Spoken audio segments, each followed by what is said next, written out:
आइए आज सेशन की शुरुआत हम लोग एक कविता से करते हैं। उसके बाद बड़ा इंटरेस्टिंग टॉपिक पे डिस्कशन होगा। तो एक कविता है, जैसा कि आपको पता ही है कि ये मेरी एक बुक है सृजन। और इसमें जो है ना, एक बहुत ही खूबसूरत कविता है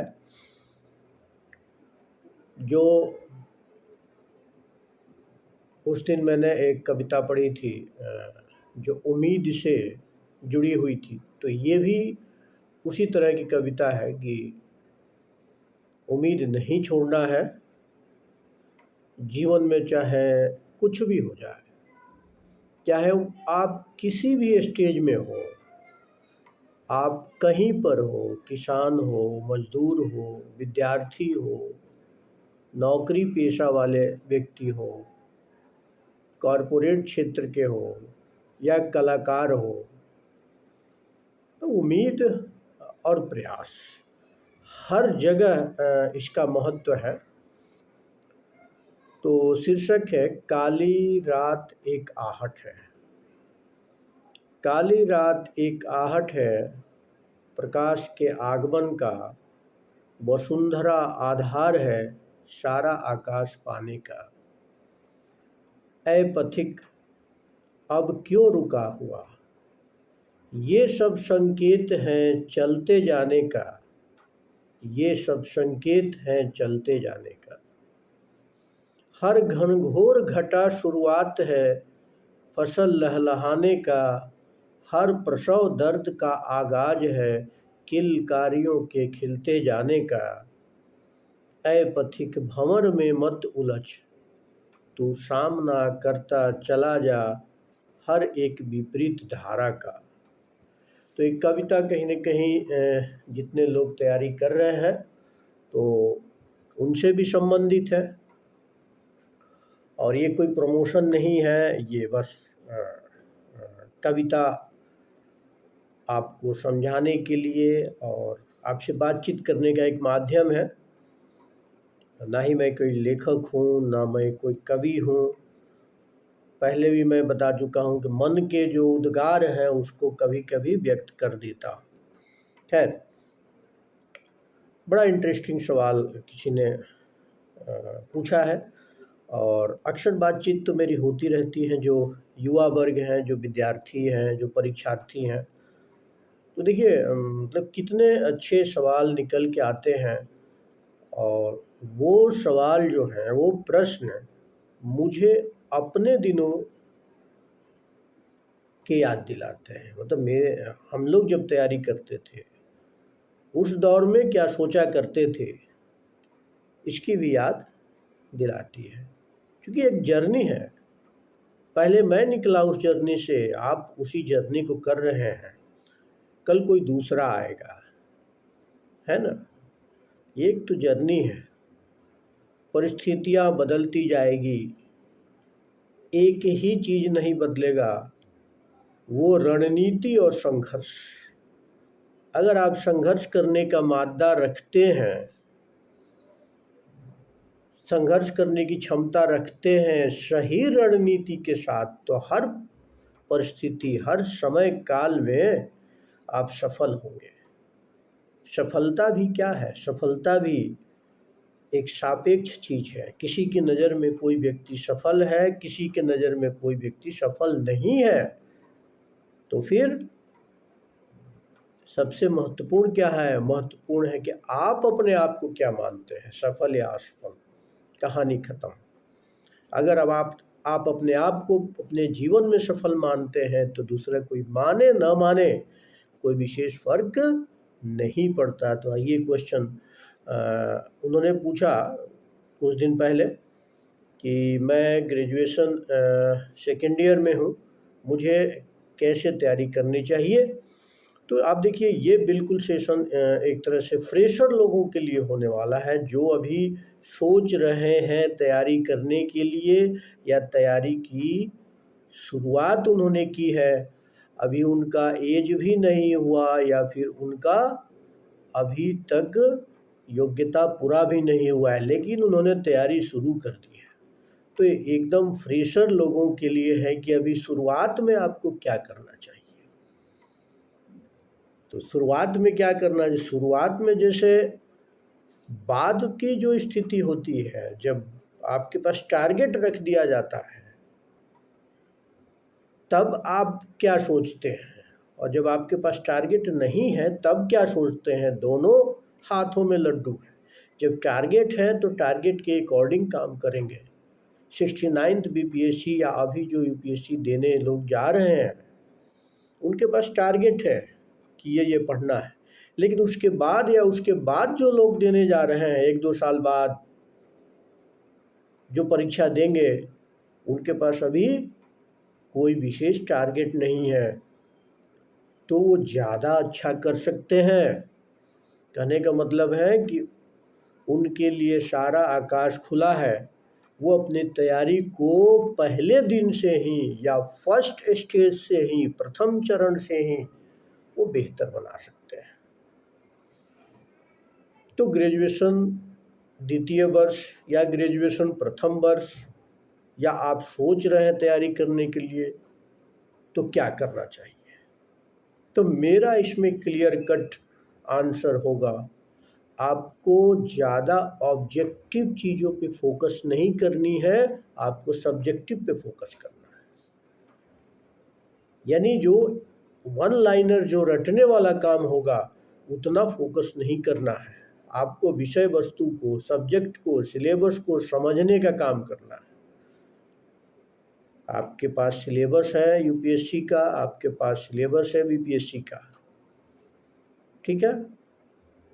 तो मेरी सलाह है कि अब तो ऑप्शनल हटने के बाद और बीपीएससी में निबंध प्रश्न पत्र शामिल होने के बाद आप अगर सिविल सेवा के प्रति गंभीर हैं तो यूपीएससी के बारे में पहले सोचना चाहिए और बीपीएससी के बारे में बाद में सोचना चाहिए।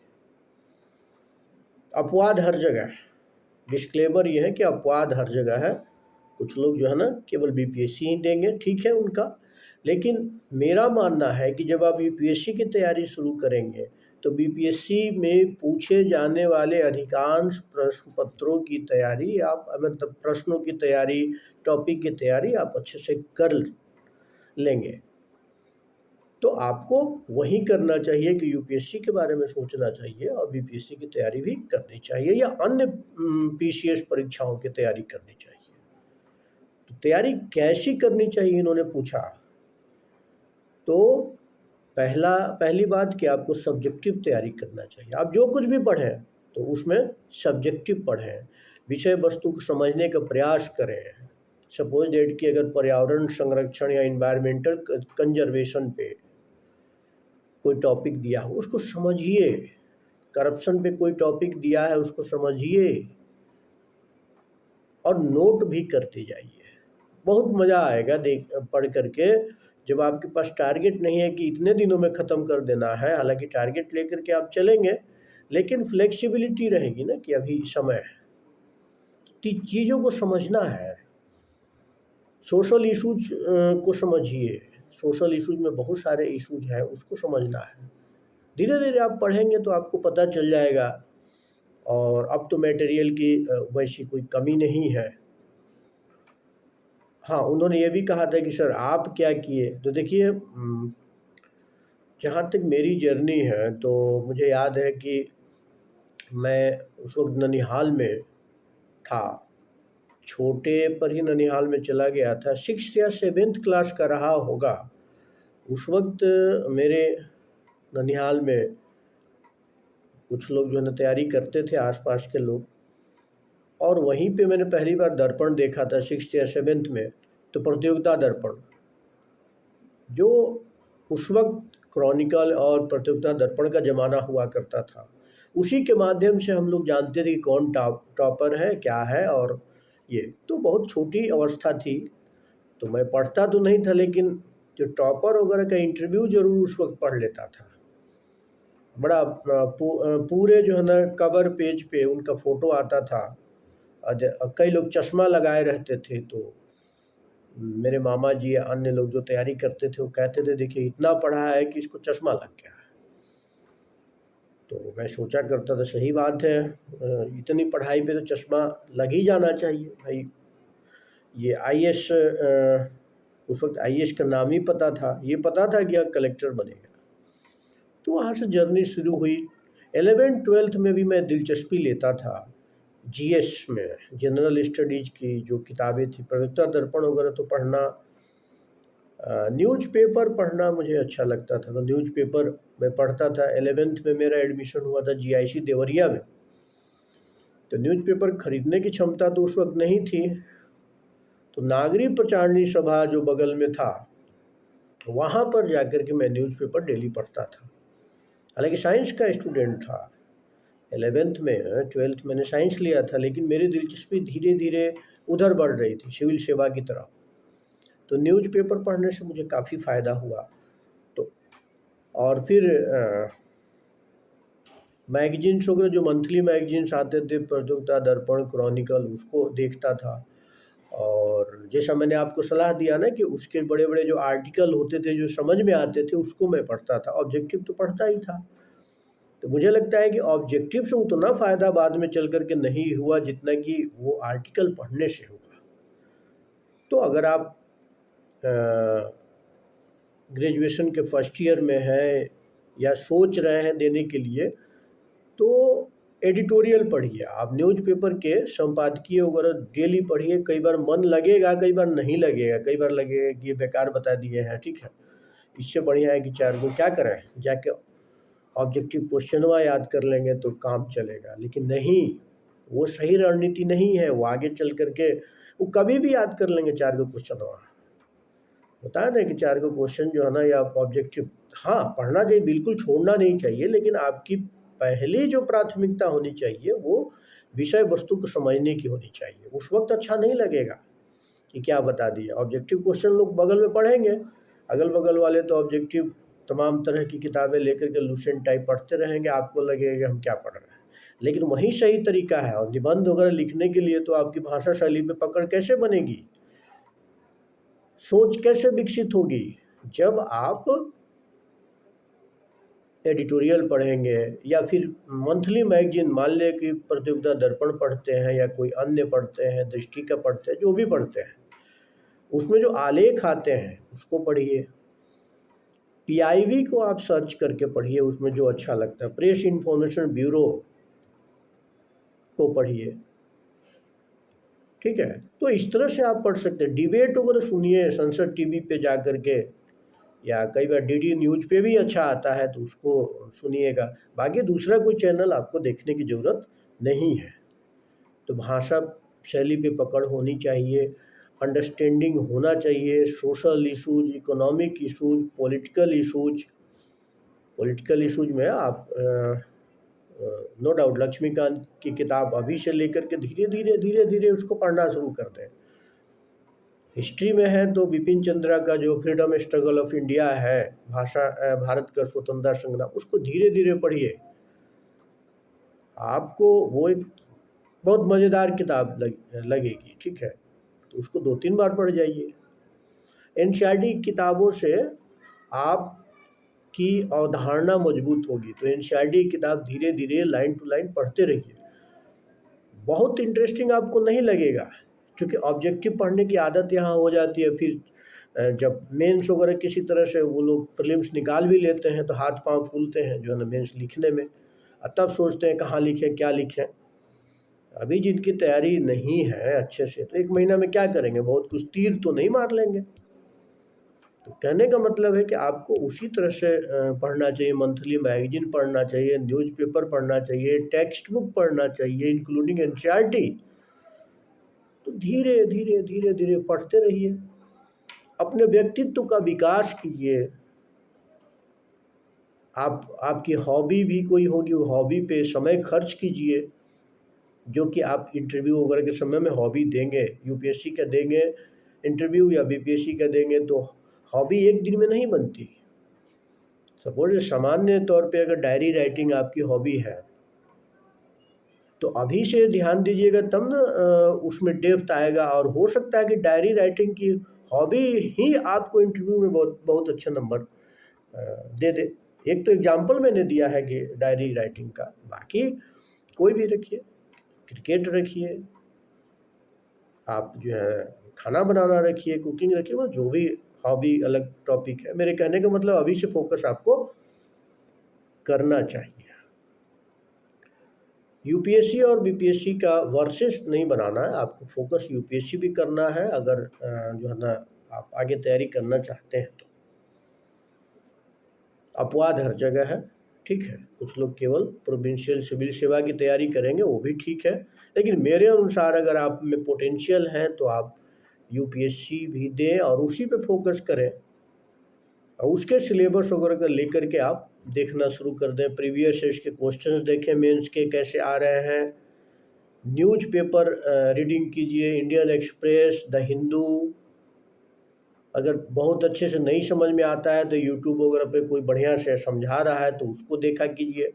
आपके आपके ज़माने में जो है ना सामग्री की बहुत अधिक क्राइसिस थोड़े हैं, नहीं, ठीक है। तो ये खोजी प्रवृत्ति का बनना होगा आपको। हर वक्त कुछ न कुछ खोजते रहना है, कहाँ से क्या मिले कि जिससे कि हम अपने नॉलेज में इजाफा कर पाएँ, अपने ज्ञान में इजाफा कर पाएँ, क्या कुछ मिले, मतलब काम का सही ट्रैक पे। अब ऐसे नॉलेज लेकर के आप क्या कीजिएगा जो आपके काम का ही नहीं है। तो नॉलेज भी ऐसा जो काम का हो, तो धीरे धीरे धीरे धीरे इजाफा। हर दिन शाम में आपको सोचना चाहिए कि क्या आज मैंने दिन भर का समय सही से सदुपयोग किया। क्वेश्चन जरूर अपने आप से पूछना चाहिए। किसी दिन आप बहुत खुश होंगे तो हाँ कहेंगे, किसी दिन थोड़े से अच्छे नहीं गए तो अपने आप से नाराज़ रहेंगे। अपने आप से नाराज़गी भी तो बहुत ज़रूरी है, नहीं तो सुधार कैसे होगा। तो मेरा मानना है खोजी प्रवृत्ति कह रही है समय के महत्व को तो पहचानिए, क्योंकि समय के जाते देर नहीं लगती। समय जाते देर नहीं। अभी आपको लग रहा है कि आप जो है ना बीए पार्ट 1 में है या बीएससी पार्ट 1 में है या ग्रेजुएशन जिस सब्जेक्ट से कर रहे हो उस इनिशियल है, आप ये नहीं सोच सकते आपके पास बहुत जो है ना समय है। दुनिया बहुत आगे पहुंच गई है, लोग 11th से तैयारी करना शुरू कर देते हैं। आप तो बहुत लेट जगह हैं, लेकिन सही समय पे जगह है, लेट थोड़े हो गए। तो ऐसा नहीं सोचिए कि हमारे पास बहुत समय है। समय निकलते हैं, रेत है ना, रेत की तरह समय निकल जाता है, लोग हाथ मलते रह जाते हैं, ठीक है। तो अभी आप अपने मन का भी कर सकते हैं। मान लीजिए कि अभी नॉवेल पढ़ सकते हैं, कोई स्टोरी पढ़ सकते हैं, या आपको जो पसंदीदा आपका जो काम है कर सकते हैं अपने व्यक्तित्व को, अपनी पर्सनालिटी को एनहांस करने के लिए। तो ये सारी चीज़ें कर सकते हैं। बाकी तो धीरे धीरे आप पढ़िएगा, समझ में आता रहेगा। लेकिन अंत में मैं एक बात कहना चाहूँगा, लक्ष्य से कभी भटकना नहीं है। ये नहीं समझना है कि मेरे पास बहुत समय है। समय तो है आपके पास, अच्छा खासा समय, लेकिन बहुत समय नहीं है। बहुत कुछ पढ़ना भी तो है। तो इसी को ध्यान रखिए अंत तक। और एक मूल मंत्र ये ले लीजिए कि आपके पास बहुत ज़्यादा समय नहीं है, पर्याप्त समय है, लेकिन बहुत ज़्यादा समय नहीं है।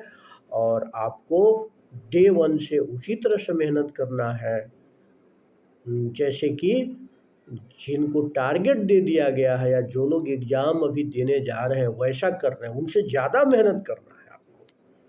क्योंकि आपका बेसिक ठीक करने के लिए, यानी प्रारंभिक पढ़ाई ठीक करने के लिए बहुत ज़रूरी है। तब आपके अंदर कॉन्फिडेंस आ जाएगा और आप एक दिन सफल होंगे। धन्यवाद। सभी लोग पढ़ते रहें।